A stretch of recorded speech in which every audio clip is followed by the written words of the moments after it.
Nikki Haley launched her official campaign yesterday. So she put out a campaign launch video a couple of days ago, but she officially launched her campaign with a big speech yesterday.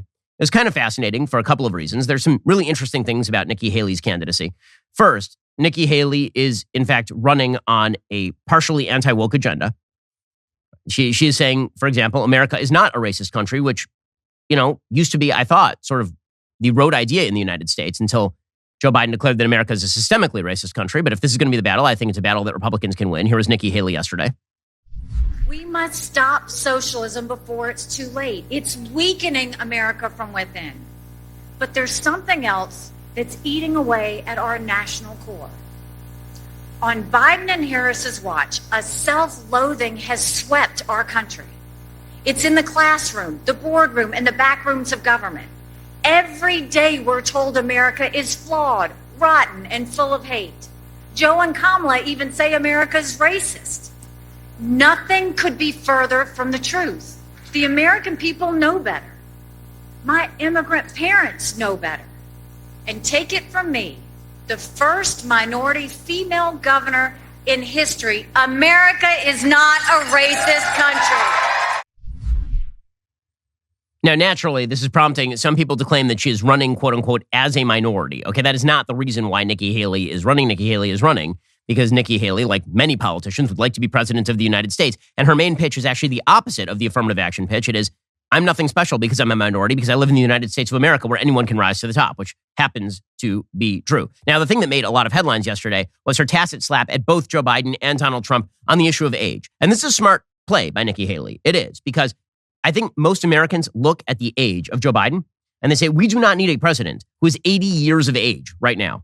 And by the way, we do not need a president in Donald Trump who is currently 76 years of age and who, after the election of 2024, would presumably be closer to 78 years of age, meaning that he would be in office in his early 80s, 82, 83 years old.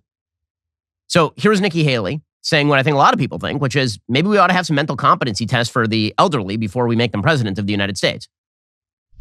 When America is distracted, the world is less safe. And today our enemies think that the American era has passed. They're wrong. America is not past our prime. It's just that our politicians are past theirs. In the America I see, the permanent politician will finally retire. We'll have term limits for Congress.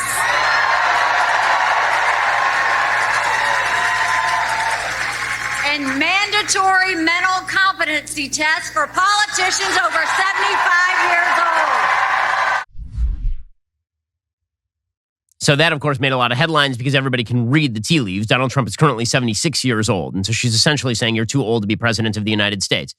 Now, again, one of the things that I find really fascinating about Haley's candidacy is not her candidacy nearly as much as the media reaction to her candidacy. As I said yesterday, if you're the media and supposedly Donald Trump is the root of all evil, wouldn't you be eager? You keep saying things like, we need two viable parties and Donald Trump is Hitler and we need to get rid of this guy. The minute that somebody actively declares a candidacy against Donald Trump, your first move is to label her Trump. So Essie Cupp over at CNN, she says, yeah, Nikki Haley, she sounds exactly like Trump. In what way does Nikki Haley sound like Donald Trump? I mean, I'm really going to need a chart here or something. This seems pretty messy. I mean, how is this a straightforward argument as she enters this race?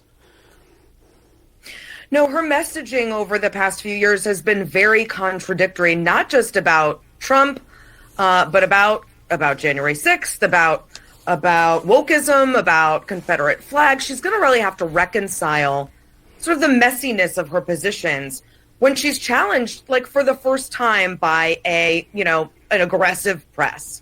She'll have to explain why being generationally new is actually new in terms of policy.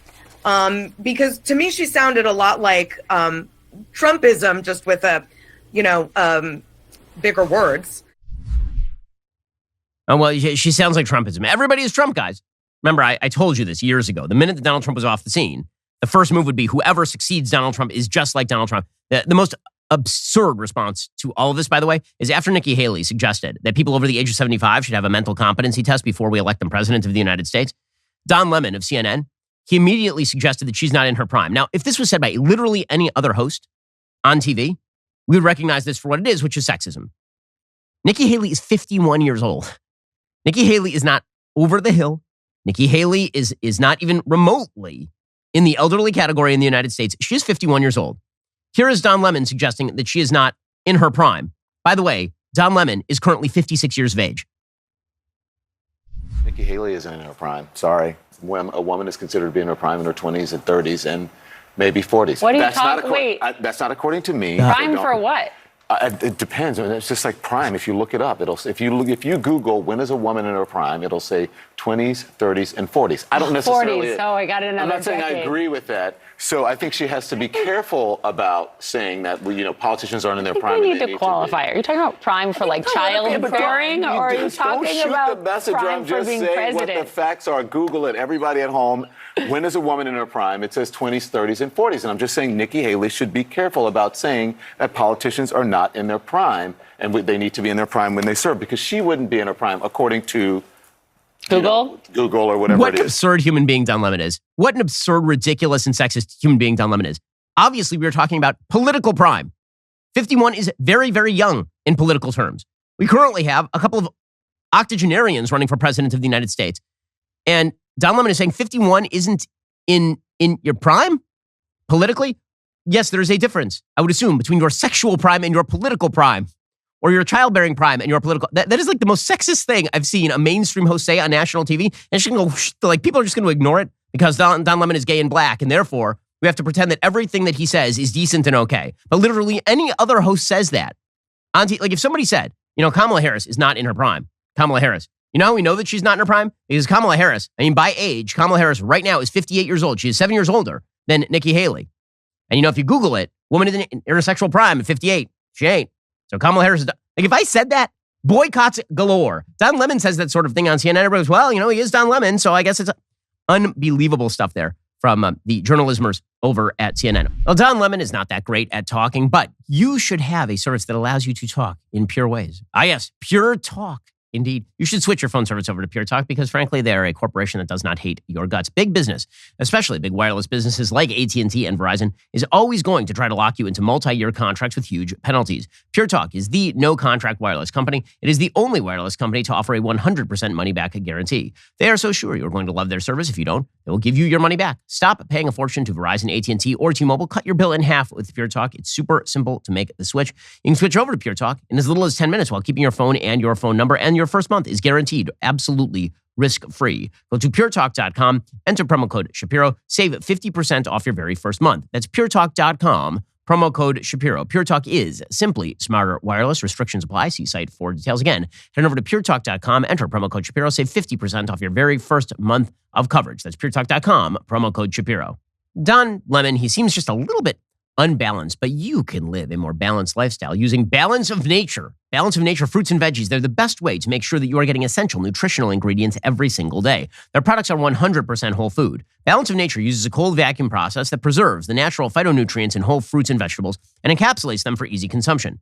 Balance of Nature, in fact, sent a bunch of their product over here to the studio for my team to try. We are all using them. We all love them. We're all more energetic because of them. I was really excited to find out that the product is certified kosher, so I actually could use it and then attest to its magical qualities. Go to balanceofnature.com. Use promo code Shapiro for 35% off your first order as a preferred customer, plus a free fiber and spice. That's balanceofnature.com, promo code Shapiro for 35% off your first preferred order. I'm very bad at eating the 5 servings of fruits and vegetables I'm supposed to eat according to the American Heart Association every day.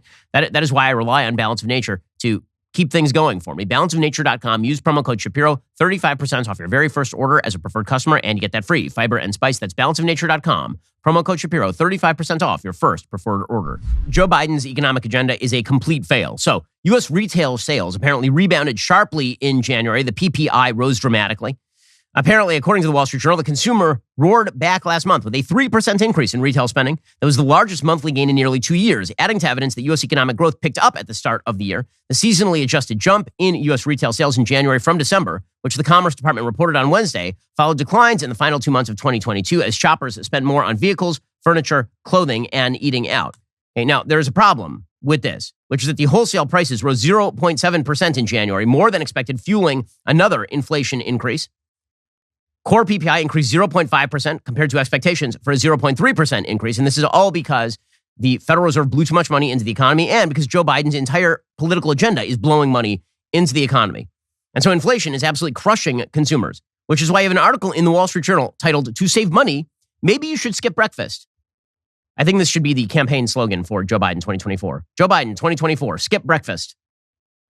This is not a good pitch. Several breakfast staples saw sharp price increases due to a perfect storm of bad weather and disease outbreaks and continued effects from Russia's invasion of Ukraine, according to the Wall Street Journal. Egg prices increased 8.5% in January from a month earlier. They're up 70% over the past year. That is the highest annual rate since 1973. Frozen non-carbonated juices and drinks, that includes frozen orange juice, rose by 1.5% in January from a month earlier. That is a 12.4% annual increase. That is the highest in a decade. Breakfast cereal increased more modestly, but prices in the category were up 15% over the course of the last year.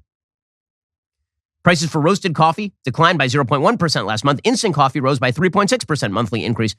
So again, the cost on everything is going up. And while the inflation is continuing to ratchet up, the amount of money that Joe Biden has added to the national debt is absolutely astonishing. It is astonishing. The Congressional Budget Office released figures on Wednesday that should scare the living hell out of anyone who assumes that the future of the United States should last for more than about another decade. Alrighty, guys, the rest of the show is continuing right now. You're not going to want to miss it. We will be getting into Klaus Schwab and company. They've been suggesting it's time for some global government. If you're not a member, become a member. Use code Shapiro at checkout for 2 months free on all annual plans. Click the link in the description and join us.